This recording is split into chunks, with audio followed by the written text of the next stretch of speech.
ഒരു പക്ഷേ ഇതായിരിക്കാം ഞാൻ കണ്ടിട്ടുള്ള ഏറ്റവും മികച്ച സിനിമ.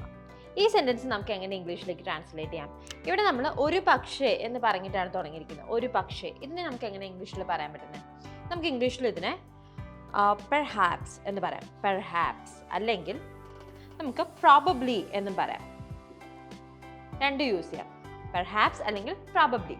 ഇനി ഇതായിരിക്കാം ഞാൻ കണ്ടിട്ടുള്ള ഏറ്റവും മികച്ച സിനിമ. ഇതായിരിക്കാം എന്നാണ് പറയുന്നത്. ഇതായിരിക്കാം, സാധ്യതയാണ്.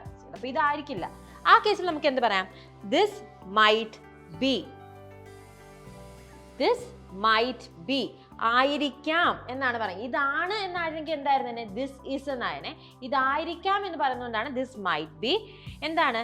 ഞാൻ കണ്ടിട്ടുള്ള ഏറ്റവും മികച്ച cinema. This might be the best movie. ഏറ്റവും മികച്ച സിനിമ, ദ ബെസ്റ്റ് മൂവി. ഞാൻ കണ്ടിട്ടുള്ള. അപ്പം this might be the best movie that I have. ഞാൻ ഐ ഹാവിനെ ഷോർട്ട് ആക്കിയിട്ട് ഐ എന്ന് എഴുതിയിട്ടുണ്ട്. I have ever seen.